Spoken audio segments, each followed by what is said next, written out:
Hi guys! Welcome back to my channel. Alam kong sobrang tagal ko na hindi nakagawa ng video and I can't believe that I'm gonna be saying this, but I really miss talking in front of the camera and I miss sharing anything under the sun with you guys. So ngayon, I will be sharing with you your most requested video, which is yung skincare routine ko. But I will be dividing it into two, from morning and evening, because medyo complicated yung evening skincare routine ko compared sa morning na mas madali. So, if you're interested to see kung anong mga ginagawa ko or anong nilalagay ko sa mukha ko in the morning, then please keep on watching.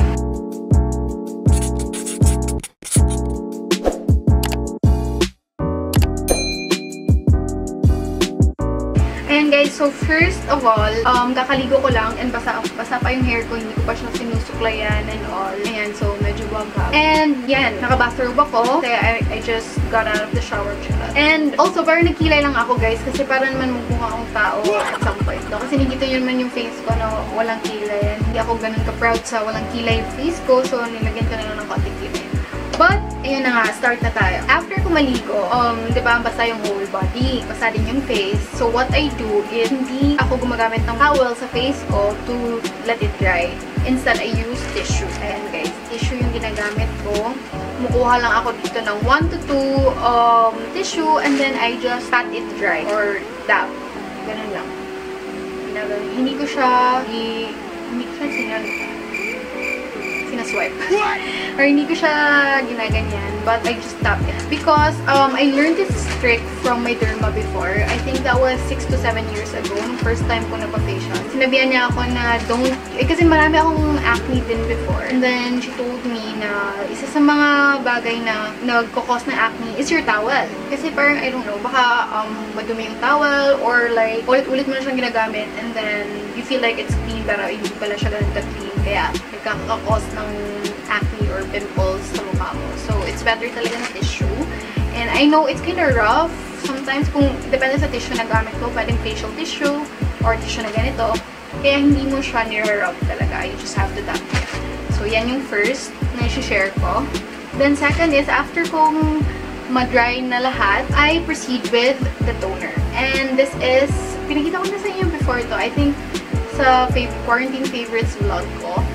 So, this is the Hada Labo Premium Lotion. This is a Japanese brand toner ng Hada Labo and it's premium. Kasi I think hindi, may ano din hindi premium na ganito. So, ayan, this has 5 hyaluronic acid that moisturizes the face. So, ayan guys. And then, nilagyan ko lang siya.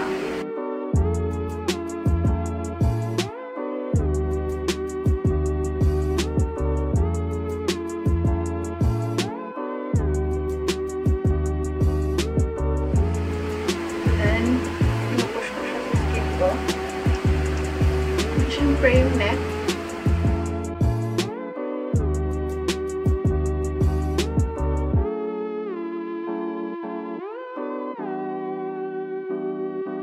Boy!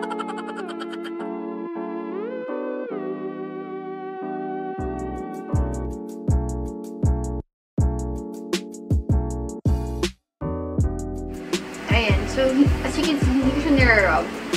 Sinaswipe ko lang siya nung nilalagay kong ginaganyan ko lang siya and then I push it sa face ko until mag-dry siya guys.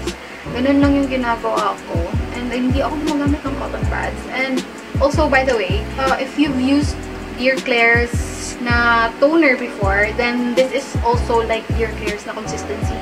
It's thick and bagay talaga siya sa mga dry skin feeling ko kasi parang hindi ako nagkaka-breakouts nito and I really like it kasi toner pa lang, parang feeling mo moisturize na yung face mo. Ganun siya. Ever since I used this, napansin ko na nagiging soft talaga yung skin ko. Super nice and ito na nga, ganito na. I don't know if nakikita niyo pero nandito na siya. I've been using this for I think a month na rin. So it's really nice. I recommend this. Hada Labo Premium Lotion. Next is, after sa toner, is I use the essence. And, ganito na siya. Ever since binili ko siya sa Dara, and yung vlog na lumabas ko sa Dara, I think that was April. Ito na siya, guys. Ganyan na lang yung Kasi I used it morning and night. And ayun, so let's start. Nag-ano lang ako ng ganyan, kaliit, kakonte.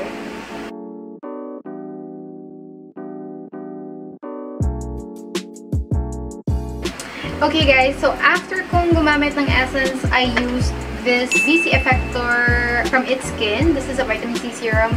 Nalobat kasi yung cam ko and hindi ko na siya napakita na ginamit ko. But I did use this. But I don't usually use this on a normal day pag lumalabas ako sa bahay. Kasi vitamin C siya and then it's not good for you to go out with the vitamin C sa face mo because it would give you sun damage or skin damage sa face mo. Or magkaka-spots ka. Sunspots, I guess. That's what you call it. But yeah, since nasa bahay lang naman ako, hindi naman ako lumalabas. Ito, ginagamit ko siya everyday since I started quarantine. And since I bought it also. So, yan. So, after using this, I am gonna proceed to the next one, which is itong face whitening milk. This is New Skin Instablank Face Whitening Milk. Ayan. So, malaki siya, guys. Medyo pricey din to, but matagal siya.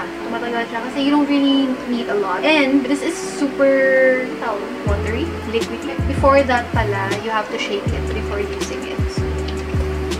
Shaking it, and then makikita, hindi ko alam if makikita nyo, but yan lang naman guys. So this is what I use after ng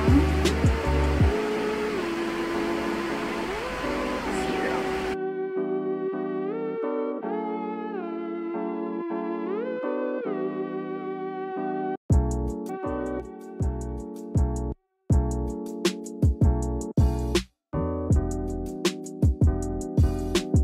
And guys, what I really like about this is that it gives you the glow at dewy look. And it smells like milk. Yes, it smells like milk. And, ayan. Nakikita nyo? Nakaka-fresh siya, guys. Super love this New Skin Instablank. Ayan, tap-tap din. Wait time. And guys, so after ng New Skin Instablank, the next step, this is actually the last step. I used 2 items. Depende lang yan sa feel ko at that moment. So, wait lang. Can you just appreciate the fact na maganda talaga yung effect ng Instablank? Nakikita nyo guys. Diba? Parang glowy talaga. So, yun. Anyway, let's proceed. Yung next thing na ginagawa ko is naglalagay ako ng tinted sunscreen or sunscreen, which is itong 98% tomato glass skin kasi may SPF 30 siya and hindi naman ako lumalabas. So, most of the time I use this. But ngayon, gagamitin ko yung tinted sunscreen because I'm facing the ring light right now and phone and all. So, diba? We still need to protect our skin kahit we are indoors. So, yeah. And because I'm actually doing a vlog, I just want to make sure na ano yung skin ko. Parang even yung skin tone ko sa camera. So, I'm just gonna use this. Pero ini-interchange ko sila guys. Depende talaga yan sa plan ko for the day. If lalabas ako or like labas sa gate. I mean sa gate lang. And then if I'm just gonna be staying indoors, so ito yung ginagamit ko. Ayan. So wait lang.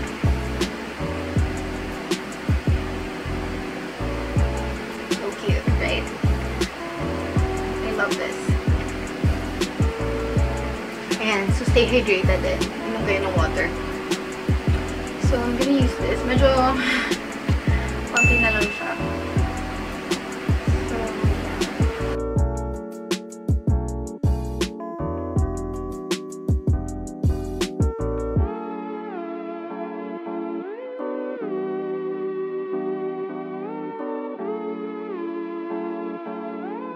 and of course, hindi natin kakalimutan yung neck natin area. Lalagyan din natin siya.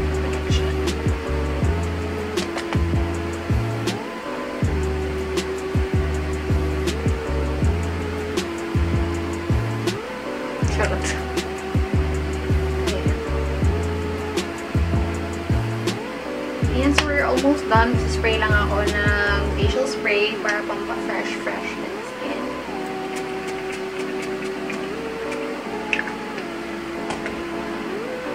By the way, this is, ano pala, Barrio Pedesco skincare. Ayan, facial spray with aloe herbs and rose water. So, I really like it kasi skincare din siya at the same time. So, ayan. Papadry ko lang. And then, I'm also gonna be brushing my hair. Kasi nakakaya na, diba? Ngayon ba ako nahiya? So, brush ko yung hair ko. Diba? Malaki and pink. So, may talaga ako sa pink. NANI? Ayan. And also, hindi ko, nakalimutan ko, this is also what I do. Kasi, di ba na-mention ko before na medyo dry yung lips ko.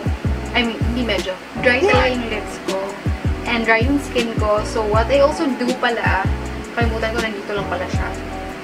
I use this tinted lip screen from Sunglow in the shade Sunkissed for that moisture and protection as well. So, what I really like is that may color na rin siya. So, parang hindi ka maputla tingnan if gagamitin mo to. And at the same time, it moisturizes your lips and protects your lips from UVA and UV rays. Kasi it's broad spectrum. So, yeah. Ito yung maganda na to.